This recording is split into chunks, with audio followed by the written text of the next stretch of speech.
What's up, guys? Welcome to the Mordin podcast. Here is an amazing platform where we have authentic conversations with genuine people. Today, I'm all by myself because there's a topic I want us to discuss. I want us to have a look at. And so, if this is your first time listening or watching the Mordin podcast, welcome. Do not forget to subscribe and also give me your feedback, what you think about this whole thing in the comment section below. And if you're driving with your car, be safe and let's get this together. So I'll be looking on the PC every now and then because I have something scripted there. So today we are looking at the artist, music and purpose. The artist, music and purpose. And underneath, I have a few pointers I want to go through, which is the fan base. Why do you follow the artist you like so much? That is one thing. And then we are looking at what the core message. What is the core message and how does it align with your everyday hustle? When you look at the musician, the type of message they send across to their fan base, how does that align with your hustle and your everyday life? So these are the things that we want to delve into today, and then the subsequent ones. Of course, I'm always going to have guests here and there, but there are some issues that I would rather also just discuss alone, or whenever there's no guest, I will be here with you guys, and I hope you enjoy the session. So the other one will be, why do we listen to other artists yet we may not necessarily like them? There are some artists we listen to, there are songs we listen to, but it looks like, Charlie, we don't really like them, but we listen to their songs anyway. Why is it like that? You understand? So understanding the depth of creativity and the path for the artist, and then you're looking at the role of media / gatekeepers, and then you're looking at the societal impact of the music, and then you have the artist influence and behavior versus character, you understand? And then we have music is spiritual. Everyone's path is true to them. So these are the things we are going to look at, and these are a few points that I've outlined that I want us to talk about. But of course, if you there and you have some other aspects of this whole conversation to add, you can do so in the comment section. And this conversation is meant to bring some sort of clarity to our choice of how do you call it, to give us some sort of clarity and understanding to this whole music thing, and what we see, how we perceive the artist, how we perceive the music, how we even choose where we want to align our energies, and this misplaced kind of love, or let's say hatred, for quote unquote certain artists. So that is what this conversation is going to be centered around. So first of all, I will go on here to Google, and then I'm going to look at music, and let's look at it from the same perspective. I want to do it more practical so that you can also follow suit. So music definition, and then we look at it from that aspect, right? And so, yeah. So here, Google says that, from the dictionary, it says that music as a vocal or instrumental sounds, or both, combined in such a way as to produce beauty of form, harmony and expression of emotion, right? That is music. And so long as a sound or a song is able to produce some sort of beauty, and beauty, like we always say, lies in the eyes of the beholder. Every individual has the opportunity or has the ability to define what beauty is to them. Same way, we have the sole responsibility to define what good music is to our ears, or what we perceive to be good, right? Because so long as instruments, vocal and instrumental sound, so the voice is also an instrument, right? And so you should look at music from that perspective, that okay, if I clap, if I sing, if I hit the table, if I take some saucepans from the kitchen, those are sounds and they are coming from instruments. So long as I put something together and it's of a form that is beautiful, that qualifies to, and is determined by the consumer as to whether that is music of beauty to them.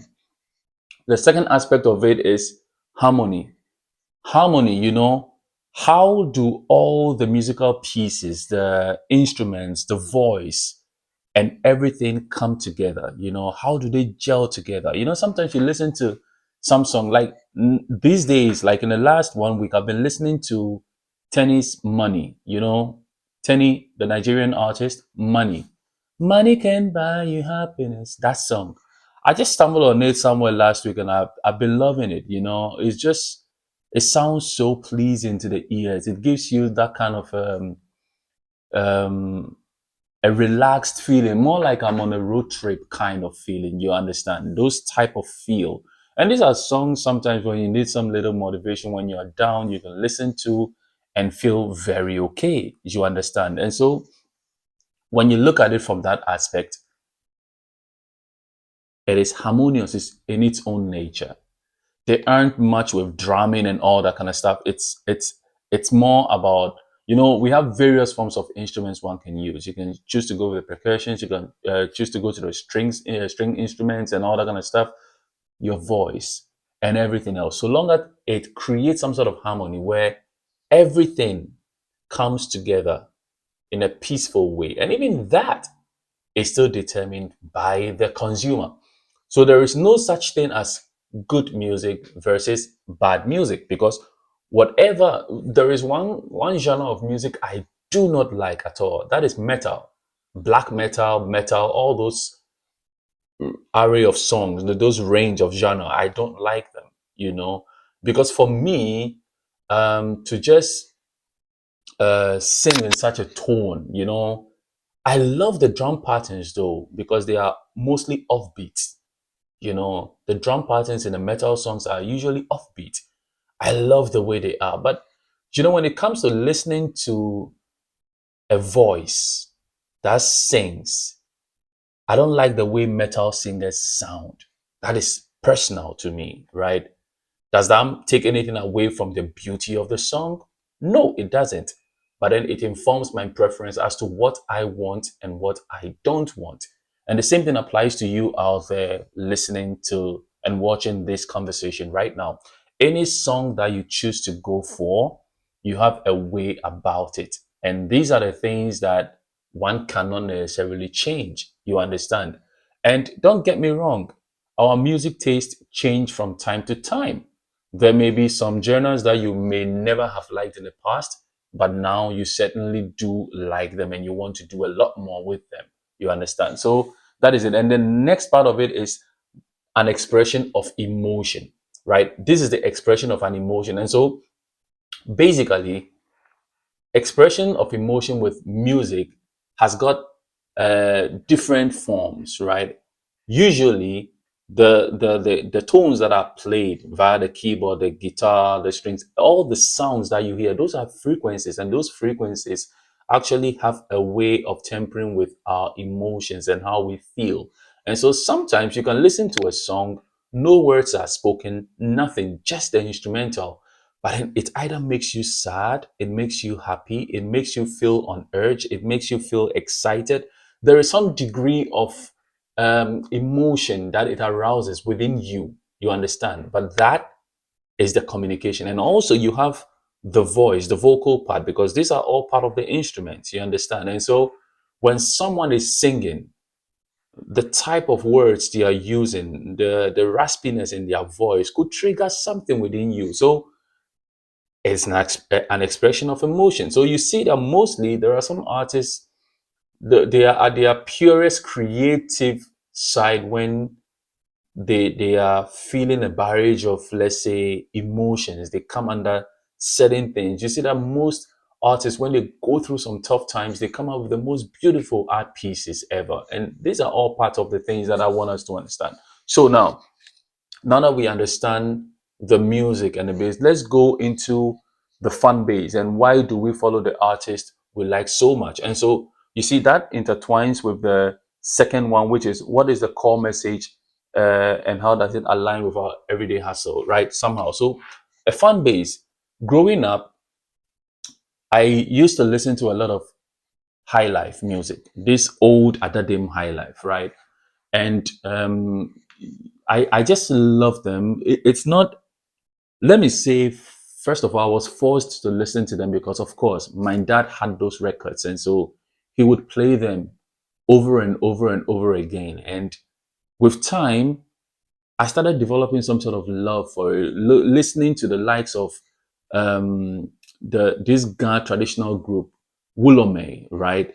The sound was very authentic, very pure. And you listen to such sounds and you're like, what is this? You know, and at an early age, I started drumming, right? And so my love for music was a bit different. It went through a different path where I can listen to a record and just pay attention to the instrumentation and not necessarily the words. And so for a long time, my taste or choice of music was defined by the sound I hear or heard, right? And so when you look through it, I started developing love from the high life. I developed, strangely enough, I developed some strong love for reggae, which is totally off the high life chain, right? Because it's in a different tone and different line, right?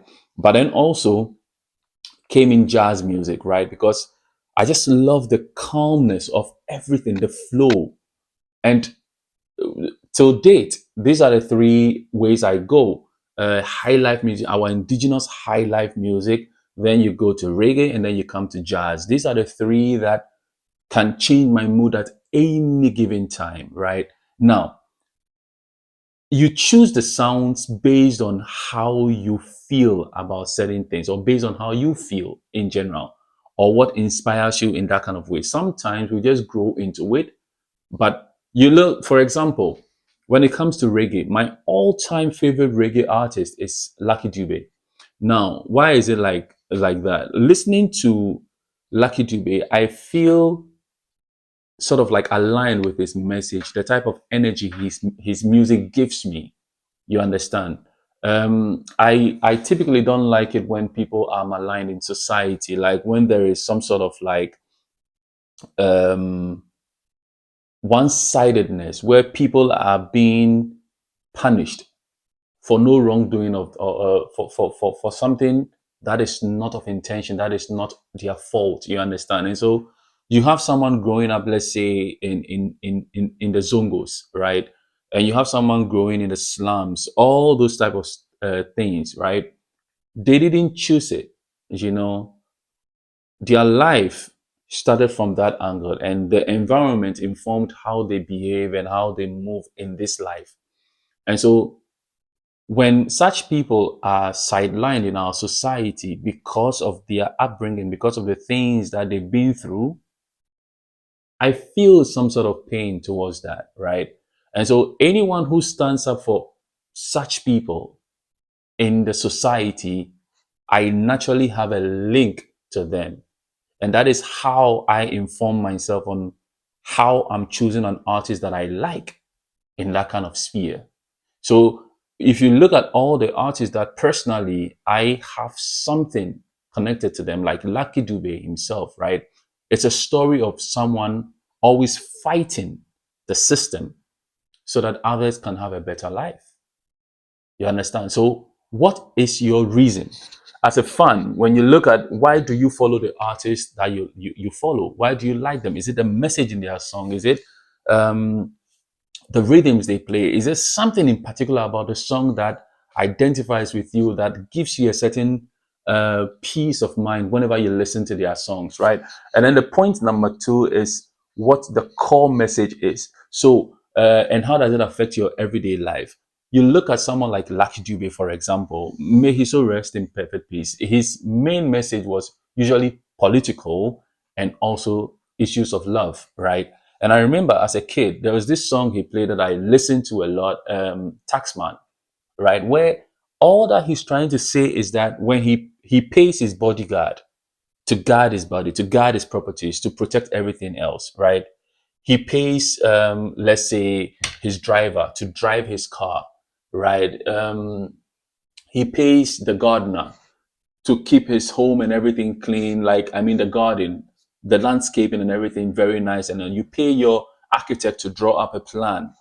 All these other people you pay, there is a result you get out of it. But then there is one man that he pays that he doesn't see where the money goes. And he's talking about the tax man. Now it comes political. He's talking directly to the leaders, talking about the government, right? And especially when it comes to Africa, where I am from, where I grew up, you go around and see videos of other countries and you see some developments, or you even get the opportunity to travel around as at now, where you drive around and you see places and you see things that people are doing, and then you compare mineral wealth and you are like, no, even when it comes to mineral wealth, we are way above these people. We are way ahead of these people. When it comes to being human, right? And it comes to dedicating your resources and discipline to achieve certain things, where do we stand as a people? And sometimes you see the government take some of us for granted, and they don't do the right things that needs to be done in society for us to feel at peace. In the last 2 years or so, there's been an exodus of African youth to the West, simply because things weren't going well and everybody is seeking to go out there to see what's greener on the other side.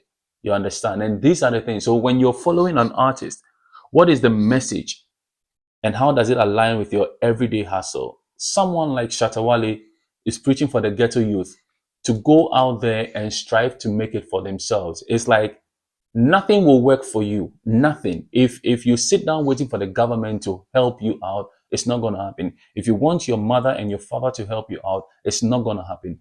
Believe in yourself, believe in your God-given abilities, move out there and make things happen for you. And so if you look at people, usually if you look at Shatawale's following, predominantly the people on the streets, we say, right? And even those in the corporate world who follow Shatawale, they always identify with him simply because the guy is telling them something that they can identify with.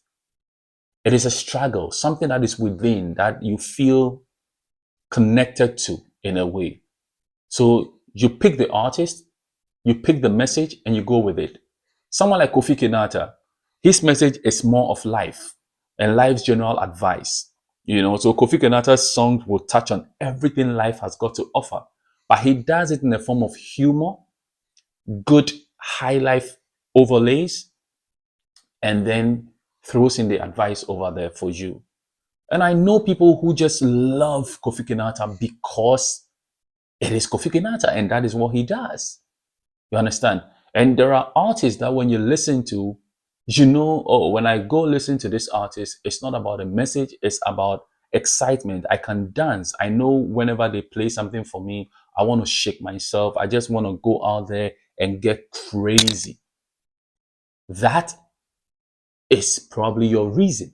You understand? So first of all, the artist and the fan base, like why do you follow your artist so much? There is something that should link within you that makes you want to follow them. Then of course, the core message that they have in they give to the world through their music and how it aligns with your everyday hustle. Now, the next point I would want to tackle will be, why do we listen to other artists yet we may not necessarily like them? Right. Now, this is beautiful.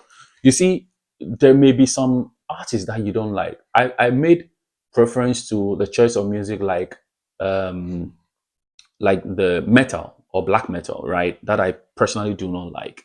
Now, in as much as I don't like it, I still love the drum pattern. So personally, because I drum, I listen to it and I'm like, oh, I can pick a few things from these patterns over here. So I will still listen to it. I may not like the person behind the record, but I like some sort of arrangements. And so there are certain songs that you listen to. There are lots of Ghanaian artists that are not my everyday cup of tea, right? But then you listen to some songs from them and you're like, whew, I love this. Now, funny enough, I'm not a big fan of rap music, right? I'm not a big fan of rap music. And so I don't do well listening to rap songs. I just love unorthodox songs. So songs that are typically in the high life range, or a song that has a clear message or a movement behind it that has things of impact that aligns with me in a certain way. I should like you, the person, to like the songs, but sometimes it's not like that. There are certain songs that you listen to and you're like, yo, I love the message. Let me give you a typical example. The artist, Yapono, is not someone I follow keenly, but then I love his songs. I don't know of the songs he does now, but of old, he was the perfect definition of humor and rap. You understand? And so I remember this song where he says, Minya bicycle kitwe bianca mefrusa ako London, right? And you listen to the way he pieced that song together, and you ask yourself, how did he become this creative to piece these things together? Now, if you've not listened to that song before, just go try it. It's, I think, Yapono London. Yes. Minya bike kitwe bianca mefru sa mako London. Munjami Meka London, that song, I love the way the whole thing is pieced. And so sometimes you may not necessarily like the artist. There may be something about them that, I mean, pisses you off, or just kills your vein. But they may come up with a song that the instrumentation of the song, the tones in there are some chord progressions in there that may affect your emotions. This is very typical of certain songs where it is all over the place. You do not like it. You do not like what the song stands for. But anytime the song is played, you just start dancing to it. Right? It just kicks you. It just moves you the right way. And so these are some of the things, right? Now, let's get into understanding the depth of creativity and the path for the artist. Now, every artist is not meant to be a huge superstar. In fact, every artist, just like products, have their targeted customers. And so there are certain artists that are living their dream, but you may think they are not big enough. Your view of where you want to see them is not necessarily what they see of themselves. Let me bring two artists on board. One is Kobolo. Now, One Love the Kobolo is a creative genius. He just likes to be in the creative space. And so having a song out to put him out there, to make him create music in the raw form, gives him joy. Now, he's behind the scenes doing a lot of crazy stuff. He likes to do set designs, be part of a musical production, be in there trying to shoot some music videos. You can see he enjoys this cost of money. For example, the creative display in there, the pure art form gives him joy. That's why he just doesn't care about what everybody else thinks about him. But then for him, he might have even hit the roof already for the level of fame or the growth he expects in his life. But then there may be other people out there who listen to the songs and saying, oh, this guy should be bigger than the way he is and all that. No, everyone is not meant to be in that same line. Not at all. Sometimes based on the things that drive you closer to the, for lack of a better word, your libido, so to say, right? If an artist gets the maximum orgasm by way of creating magical pieces that connects, that tells a story, and is able to bring that out to even 1,000 people, and they feel so good, where at the end of the day, they will be able to play, let's say, 10 or 20 concerts all year round and engage 100 to 200 people, and that gives them joy. That is where they are supposed to be. But most of the times, when it comes to the Ghana music scene, we try to um, consider every artist to be commercial, which is not supposed to be. There are artists who are not supposed to be commercial at all because they thrive where they are and they are doing impactful things with their acts. The second person I like to talk about is Walasi. Now, Walasi is one great artist where he is an embodiment of art. He does painting and then he does music. And this guy, also to a degree, when I follow him, I see that he's more of a social activist as well. His creativity is in the raw form. He likes to be in touch with every single piece. So he creates an art piece, creates a music to mimic the same art piece, or vice versa. And he typically wants to engage a small community of art lovers and music. And predominantly African music, authentic high life music. He is blending the high life music, or what you call the Afro beats now, whatsoever.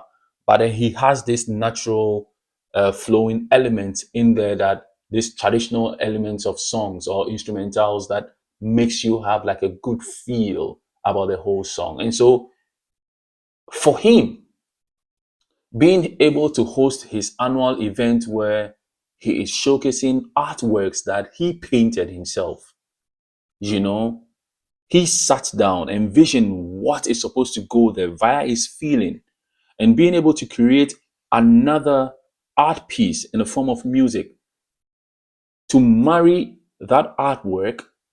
It's a beautiful thing. And that synchronization, you don't get it everywhere. Not even Shatawale can do that.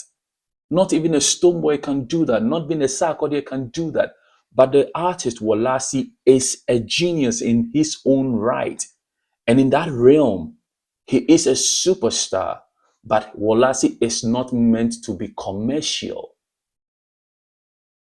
I don't know if you guys get what I mean, but these are some of the things that we ought to look at, you know. And so understanding the depth of creativity and path for the artist means simply that examine, take a look at the artist and see if you can always draw parallels to their creativity and their path, what it is that they are doing right now.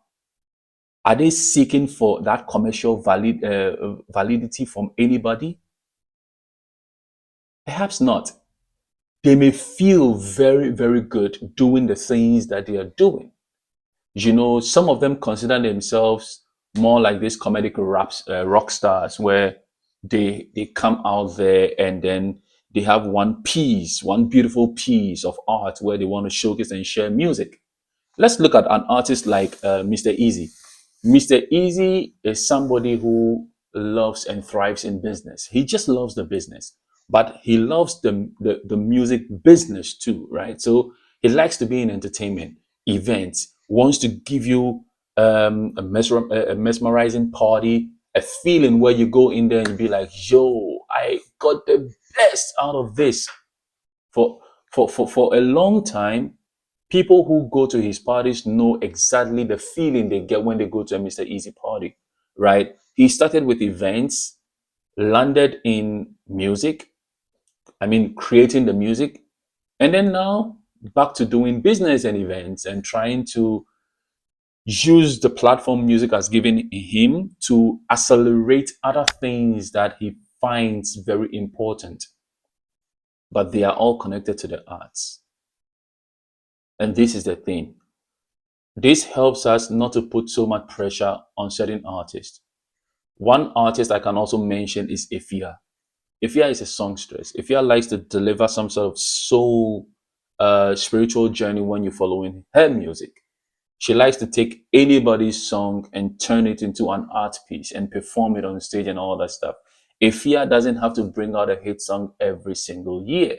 But artists like that will survive for a long time because that is what they seek. That is what they are meant to be. That is their spiritual path. That is their musical path. and there is nothing you can do about it.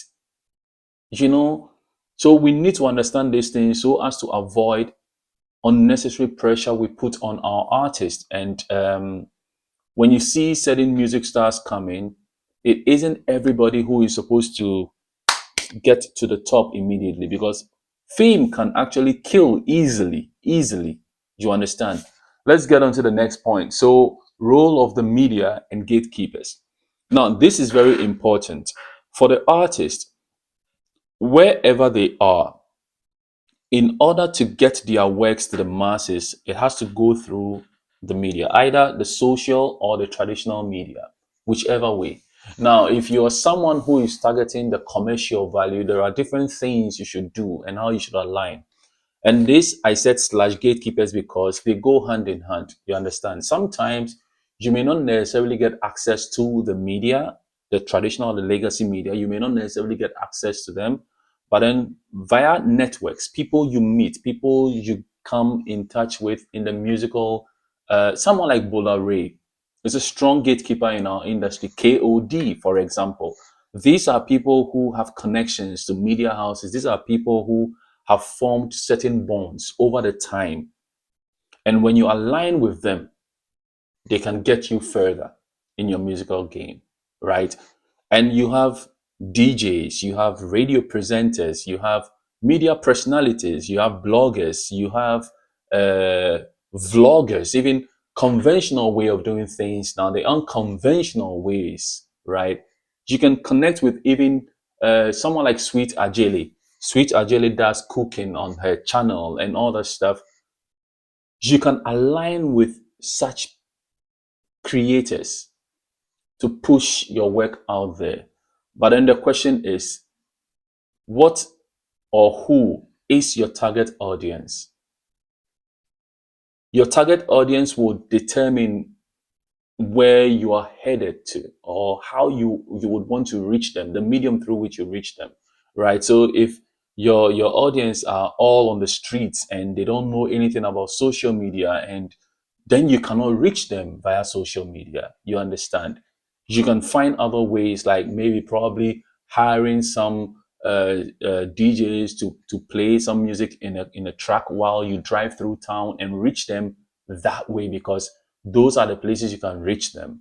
And probably maybe they listen to songs via USBs at home. And so you can have some songs on the USBs and give it to them. If they are used to the cassette, the old cassette tapes that we use, you give it to them. You know, so the media and the gatekeepers have a long way to go when it comes to making sure that the artists survive, or the musicians survive in this space of creativity. You know, the artists have huge egos, and it is not up to anybody to manage their egos. They can manage it. They have people. In our side of the world, we don't have artists that have even psychologists talk to them from time to time. You know, it's an integral part where, because you suffer a lot of backlash in the society, you go through a lot of stuff.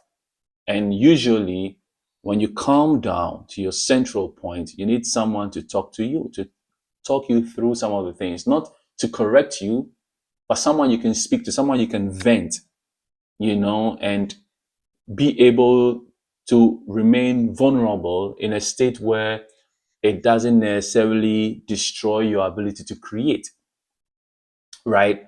And so the media, the sole aim, or their role in this whole music thing, is to make sure they connect the story of the artist through their product, which is the music, to the consumer, whichever way possible. Now, whichever way possible can mean negative, can mean positive. Right now, as to which form is transferred out there is dependent on the relationship between them and the artist, and what type of a marketing campaign is at hand. You understand? And so these are some of the things one would have to look at. And you have the gatekeepers. They all have their plans and where they want to go to. So sometimes you can link up with a typical gatekeeper who is known for taking people commercial, but is dealing with an artist that isn't having the path of commercial music or commercial value. If you connect someone like Walasi or One Lost Kobolo to a typical gatekeeper whose line of things is like, let me take you to your songs being played all over the world, that's not what they need. Maybe they are okay being able to stick their claims in certain regions and having uh, the ability to impose on the culture, having influence to impose on our culture and being able to change narrative via our indigenous culture to the rest of the world. You understand? And these are the things that we need to look at. And so the role of the media, the gatekeepers are crucial, but sometimes the power that they get makes the whole thing misplaced in a way, right? It makes it misplaced. I'm leaving some of the conversation open so that we can talk about some of these things in the comment section below. And we're looking at the next one, social impact of the music, the societal impact. Now, this is huge because, music in itself carries an emotion, it carries a message. And let me give you a typical example. When we look at the artist Shatawale's impact on the Ghanaian music scene was huge at the time. At the beginning stages when he came out, he made everyone aware that he creates his own beats. Shatawale comes out and says that I am the only artist in Ghana who creates my own beat. I play everything, and I sing, and I produce, I mix and master and put everything out there. Now, what happened after that? That's the societal impact. You had a lot of youth that were willing to do music, but thought they had to always get money to go to the individual beat producers and music production studios to go and do music. But then the artist, Shatawale, gave them a different pathway that instead of waiting, you can invest in yourself, learn, and take it off. And out of that, you had a lot of people or youth who under normal circumstances would have ended up robbing, becoming armed robbers or becoming thieves in our societies, or just leading certain wayward lives and all that kind of stuff, or maybe even not being able to realize their dream, chase a path simply because someone they can identify with chose a path and has given them the key to unlock their greatness too. The same way, a certain music can change the way people think in general. We've seen over the years some sort of songs, some sort of genres come with a certain type of haircut, and everybody toes the same line. Fashion statements being made. You understand? And there are things and the message the music and the genre carries that is impacted in those that do it or those that listen to those type of songs. And so music in itself is so powerful that it can change the society, the country as a whole, and how people perceive you in and out of your country. Look at the culture of hip hop, the fashion statements, and everything that has got to do with hip hop. The, the rate at which hip hop has had influence or the impact it's had on people, even out of the United States, is enormous. This is massive.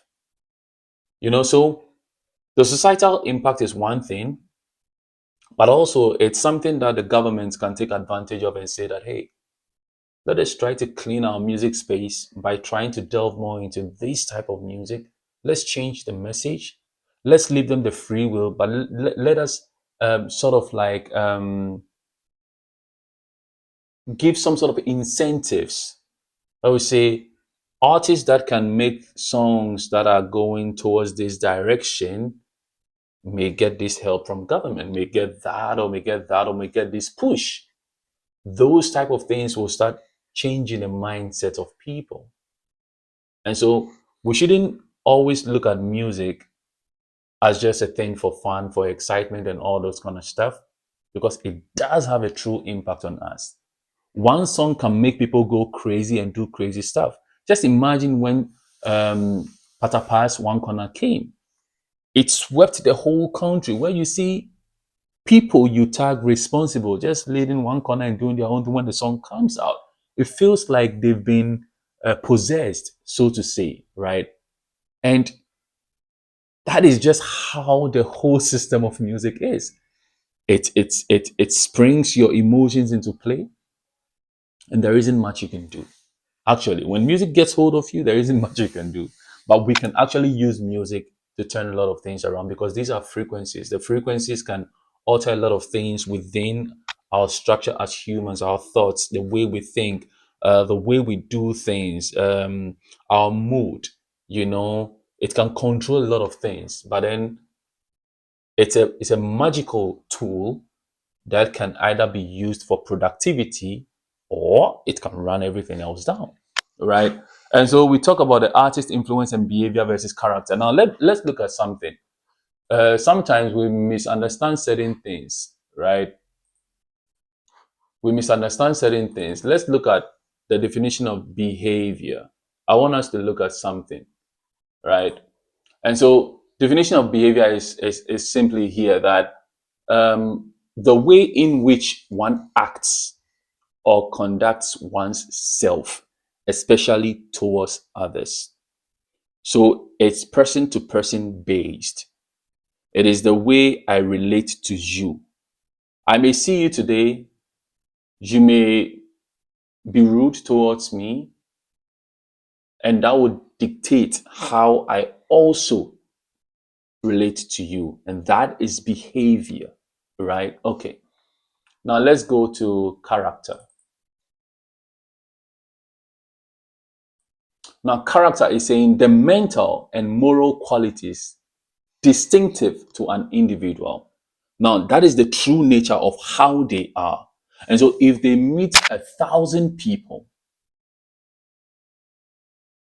70% of those people will be able to tell that this is how this person is, based on the way they are, their make, because it is distinctive to them, right? And so, sometimes we keep misplacing these two, and we judge artist influence based on that. No, you look at this whole thing and you're like, artists have influence in diverse ways, and some are helping in ways that when have you heard? When? Now look at something very funny. People keep attacking an artist like Shatawale that his fan base just indisciplined, they are ruthless, they are uncultured, they are thieves, they do this and that and that and that, etc. A whole lot of things, right? But have you ever heard anybody steal something from Shatawale or attack Shatawale and taking something from him? Right? Never. When you follow the trends and the likes, you realize that the people who follow Shatawale because he gives them hope to live through each day, that they can make it.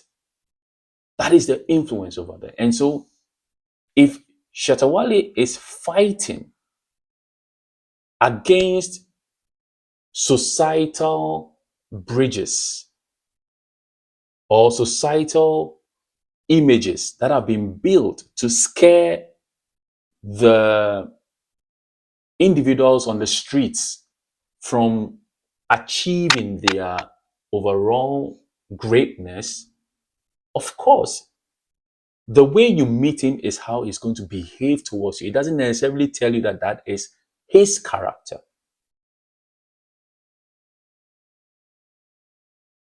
Like they say, "Wahun ofe de wo beko." And so subai, you understand. Your beauty will always take you there, but your character will determine whether you stay there or you come back home. And so sometimes we shouldn't misplace this too, you understand. Artists have great influence, some known and some unknown. Some control the trends without even knowing that they have that much power. Now, when you look at the Gen Zs now, right? One artist that has a lot of influence on the Gen Zs now is Black Sheriff, right? But on the surface, you may not even see it.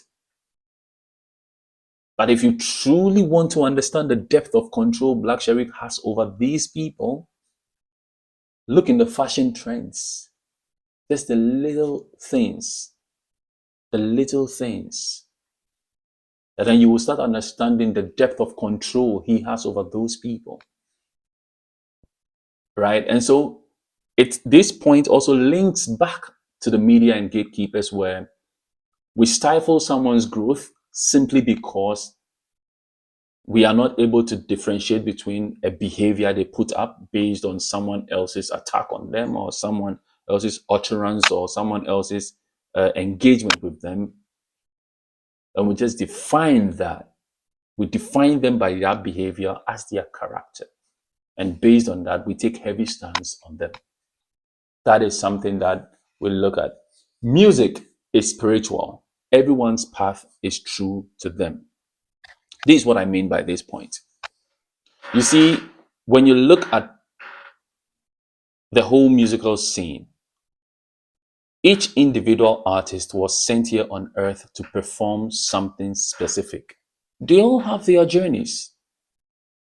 And at the end of the day, whether you like it or not, everyone is in the soul winning business. They may be winning souls for whoever sent them. And so it's a spiritual path. So it is wrong, even in the first place, to start comparing one artist to the other, because they have different pathways, and each artist's path is authentic to them, is true to them. It is what defines who they are and what their projected goal is. And sometimes you may never understand. Take an artist like Bob Marley. Bob Marley died, I think, at the age of 34 years. His impact still lives on. His message clear as day. And I promise you, in the next 100 years, anyone coming up now going to be born will know of Bob Marley, because that is a type of person that is never going to be extinguished in the minds of the people. It's not going to happen. His message of love and fighting for the oppressed in society, and speaking of the spiritual, being spiritually woke, or being spiritually upright, and thinking in clear terms, is massive. That message he delivered, even though his time was short on earth, he still delivered that message. And any single person who gets in touch with Bob Marley music feels the same way. Because guess what? It's a natural mystic flow. So guys, music is spiritual. When sounds are being created, all these tones you hear, all the chord progressions and everything, these are frequencies, and frequencies communicate with energies, right? You can hear a certain sound and immediately it changes your mood. And sometimes you may be happy, but a sound is played and then immediately it changes your mood. It alters your mood and you don't even know where it's coming from. You understand? Let me know what you think about this in the comment section below. I hope you enjoyed this single session with me. My name is Mordin. This is the Mordin podcast. And I hope you join me next time for another one. This is episode 4 of the Mordin podcast. Thank you for listening. I hope I'm able to get you here for the next one. And I hope you enjoyed and probably learned something. Let me know a few things you have to share with me in the comment section below. Like you always know, The name is Mordin. If anyone comes to you with a negative vibe, turn around with a smile and say, peace out. And do not forget, on this platform, the Mordin podcast, we have authentic conversations with genuine people. Let me know if you have any guests you would like me to talk to or any current issues you want me to delve into. I would probably do that. I would super be humbled to do that. Peace and love.